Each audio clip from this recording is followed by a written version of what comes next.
Bonjour les amis, bienvenue dans ce nouveau live où nous vous recevons encore pour vous parler de l'éducation, des rouages, des conseils dont vous avez besoin. Nous sommes dans un nouveau décor, profitez-en, la nature est belle, il faut profiter. Bonjour à tous, vous qui êtes présents sur le continent africain, en Afrique centrale, en Afrique de l'Ouest, au Maghreb et en Europe, sans oublier le monde entier. Nous vous disons bonjour. Aujourd'hui, nous allons vous parler, donner des conseils, vous parler des études, du système d'études. Quel système d'études adopter? Le système national ou international? Va se poser la notion d'argent, bien sûr, de moyens, disent beaucoup. Mais je vous dirai oui et non. Parce qu'il y a une stratégie pour pouvoir savoir quel système d'études aborder. Il faut dire jadis, le système d'études national dans tous nos pays était le système d'études d'excellence. Le système d'études que la moyenne suivait. Et le système international était souvent adopté par les expatriés dans chacun de ces pays, ce qui se comprenait par la suite. Mais nous avons vu que depuis quelques années, au moins plus d'une dizaine d'années, nos populations ont augmenté et certains États, dans le système d'études publiques, n'arrivent plus à suivre, à avoir cette capacité à pouvoir absorber ce flux d'apprenants. À ce propos, sont apparus le système confessionnel classique que nous connaissons ou le système d'études privées également. Et au-delà de cela est apparu également le système d'études internationales. Avant, il n'y avait que des références publiques en termes de système d'études internationales. Mais au jour d'aujourd'hui, nous avons également des références privées dans beaucoup de pays. Maintenant, dans quel cas et comment choisir le système national? Le système national, l'avantage que présente le système national était sa rigueur. Dans les systèmes nationaux publics, c'était d'abord moins coûteux, il est moins coûteux, abordable, facile à tous, mais l'un des inconvénients que nous avons dans ce système, c'est que les effectifs sont pléthoriques. Nous avons parfois dans une classe 60, 70 et pour ne pas exagérer, 80 à 90 élèves dans une classe. Vous imaginez, connaissant le profil de l'apprenant, il est parfois difficile de sortir, de réussir de ce système. Mais lorsqu'on sort de ce système, parfois les portes sont beaucoup plus simples pour pouvoir réussir. Donc c'était ça le système public national. Maintenant, suivant le profil de l'apprenant, est-ce qu'il faut continuer dans un effectif à 80 ou 100?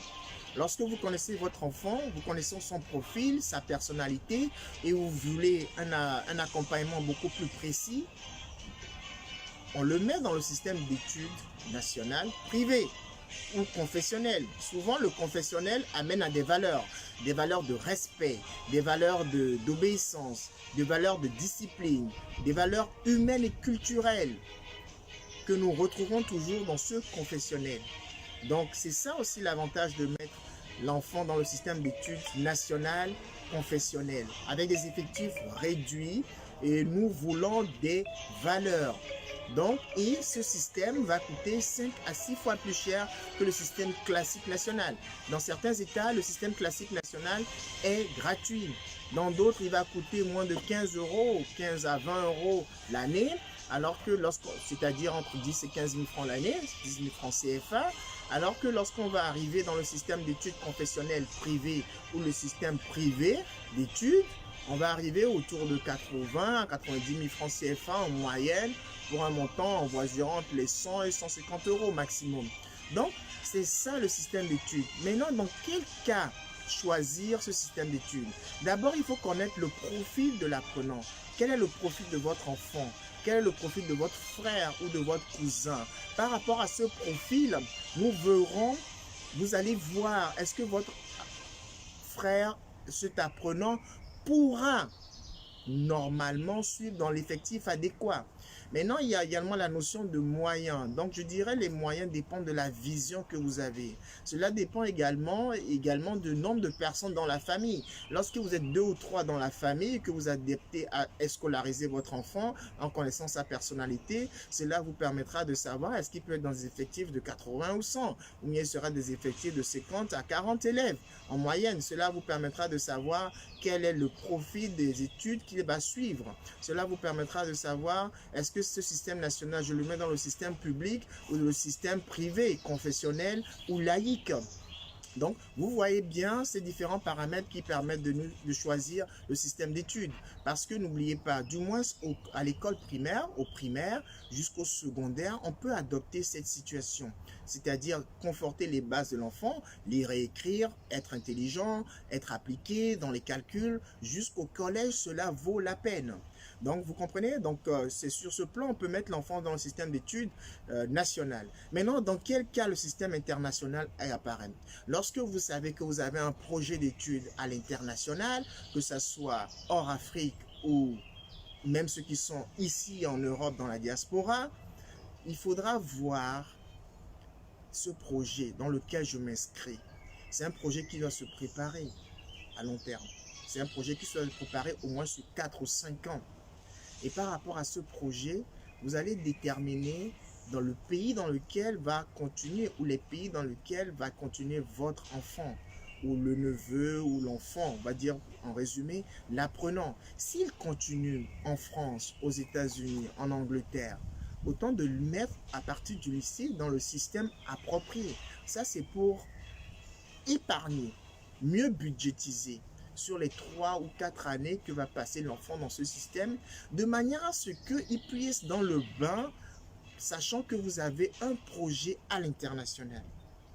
Donc, c'est cela la meilleure approche. Maintenant, si vous connaissez le profil de votre enfant et que vous voyez l'enfant des difficultés et que vous avez besoin d'un effectif de 15 à 20 dans la classe avec un accompagnement particulier, dans ce cas, autant mettre l'enfant peut-être à partir du collège dans le système international parce qu'ils sont dans ces effectifs. Donc je dis tout dépend, tout est une question de vision, tout est une question de projet. Et c'est dans ce système-là que vous allez pouvoir accompagner votre enfant de manière à ce qu'il puisse réussir à avoir soit son brevet dans un premier temps et dans un deuxième temps avoir son baccalauréat. Donc c'est une question de stratégie et de vision pour les parents et pour les tuteurs. Donc, ce sont ces deux approches que vous devez avoir pour savoir quel est le système d'études approprié à votre enfant. Ce qu'il ne faut pas faire, il ne faut pas suivre parce que mon voisin a mis mon enfant dans le système d'études internationales ou je le laisse dans le système d'études nationales, ou bien parce que mon frère en tant que parent ou bien ma soeur en tant que parent a fait également cela pour les enfants et je le copie. Non, il s'agira de voir quelle est la valeur ajoutée. Qu'est-ce que vous recherchez dans le projet que vous désirez pour votre enfant. Donc, si vous avez un enfant unique, et vous pouvez faire des efforts appropriés, adéquats, de manière à pouvoir le rendre dans les meilleures conditions pour pouvoir réussir. Lorsqu'on a 1 ou 2 enfants et mettre dans les enfants dans un effectif pléthorique de 80 à 100, c'est parfois dommage. Donc, je pense que lorsqu'on a peut-être plusieurs enfants, tout est une question de projet. Quand je dis plusieurs enfants, c'est 3 ou 4. Et n'oublions pas que dans beaucoup de pays où vous êtes, l'enfant que nous sommes, on grandit parfois aussi avec des cousins et des cousines et nous voulons que les parents veulent également qu'ils aient le même système d'éducation. Donc par rapport à cela, il faut se projeter. Ce qui se propose également encore, c'est que dans certains pays, il n'y a pas eu de réforme par rapport au système national. Et les études qu'on apprend sont parfois en décalage avec ce qu'on attend au jour d'aujourd'hui. Cela également peut pousser certains parents à pouvoir opter pour le système international de manière à ce que l'enfant ait les prérequis, l'éveil, l'attention adéquate pour pouvoir s'immerger dans le monde des études supérieures par la suite. Parce que admettez que votre enfant soit dans le système d'études nationales et que le système d'études nationales n'a pas été réformé, c'est comme s'il se formait au passé. Et cela n'est pas intéressant parce que l'enfant aura des lacunes. Beaucoup d'entre vous ont connu cette phase. Vous comprenez? Donc, ce choix de système d'études nationales et internationales, il y a ces différentes questions qui se posent, de savoir où je me positionne. Je peux également avoir des facilités, mais des facilités, les parents peuvent avoir des facilités en termes de moyens et se dire, je mets l'enfant dans le système international. Ça peut, si l'enfant l'enfant n'est pas, je dirais par exemple, n'est pas éveillé, l'enfant est nonchalant, certains parents mettent ses enfants dans le système d'études nationales. Donc, pour pouvoir le booster, lui montrer que la vie n'est pas facile. Donc, vous avez vu, en termes d'études, de choix d'études nationales ou internationales, les paramètres sont différents. Mais il ne s'agit pas de dire que c'est moins cher dans le système d'études nationales et j'inscris l'enfant dans le système d'études nationales, ou c'est plus cher dans le système d'études internationales et j'ai pas cette capacité de pouvoir le faire. Tout est une question de vision et de projet par rapport à ce que vous avez par rapport à l'enfant. Donc, dans un premier temps, c'est de savoir quel est le profil de votre enfant. Déjà, du cours primaire jusqu'au collège, vous pouvez laisser votre enfant dans le système d'études nationales pour qu'il acquiert les bases solides, soit dans le système d'études nationales publiques ou dans le système d'études nationales privées confessionnelles ou laïques pour que l'enfant puisse avoir des valeurs.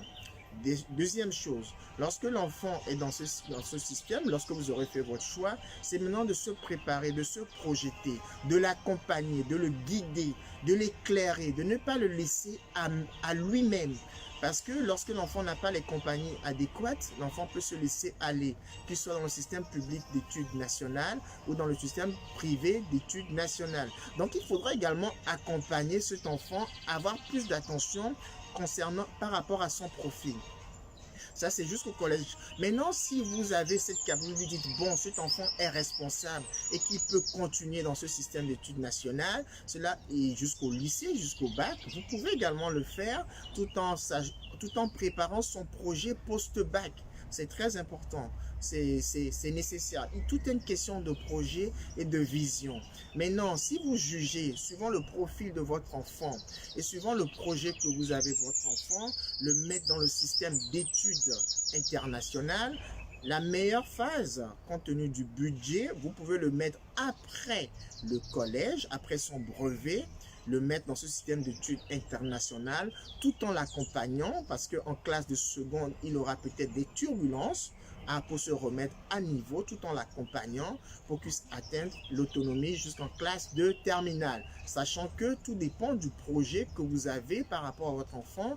Si c'est pour continuer des études à l'étranger dans un système occidental, autant le mettre dès la classe de lycée dans ce système international pour qu'il puisse s'imprégner, pas seulement au niveau des études, mais au niveau de la mentalité, de l'environnement, des attentes que l'on attend au niveau d'un apprenant.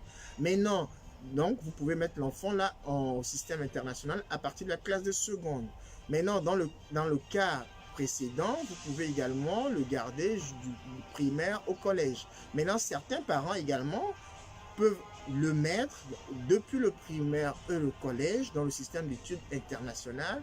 Si l'enfant est beaucoup plus éveillé, l'enfant, vous savez, dans le système d'études internationaux, il y a l'éveil qui joue, il y a des activités extrascolaires qui conduisent à la construction de la personnalité de l'enfant, qui ne se résume pas seulement à écrire, réfléchir, bûcher et recracher, comme on a pu le voir dans le système d'études nationales. Donc, vous voyez, vous avez ces différentes approches pour savoir quel système d'études, national ou international. National, est-ce qu'il est réformé ou pas? Est-ce que l'enfant a toutes ses capacités? Si l'enfant a toutes ses capacités, est-ce qu'il peut se défendre dans un effectif pléthorique ou dans un effectif moins pléthorique? Donc, vous voyez, et c'est à ce moment que vous voyez le budget que vous êtes prêt à adopter. Maintenant, suivant le projet, si c'est le système d'études internationales, vous allez voir la personnalité de votre enfant, jusqu'à quel niveau vous êtes prêt à faire des efforts, parce que c'est un budget pour pouvoir accompagner cet enfant pour qu'il puisse réussir. Tout est une question de vision, c'est pas une question de se dire seulement que j'ai les moyens financiers ou pas, ou j'ai pas les moyens financiers ou pas. Tout est une question de vision pour pouvoir construire l'enfant et lui permettre de réussir. C'est la même chose lorsque ça se présente pour les parents qui sont dans la diaspora, ici en France ou en Angleterre ou aux États-Unis. Est-ce qu'il faut les mettre dans une école publique ou bien les mettre dans une école privée? dans une école publique, la plupart du temps, c'est public et gratuit. Mais non, lorsqu'il y a les grèves, lorsqu'il y a des revendications, il y a parfois aussi un moins suivi. Le suivi n'est pas souvent au rendez-vous. Alors que dans les systèmes privés confessionnels que nous connaissons en France, privés ou laïques, c'est beaucoup plus rigoureux. Le suivi est il y a plus de suivi. C'est accessible à toutes les bourses, suivant le revenu fiscal que peut avoir la famille.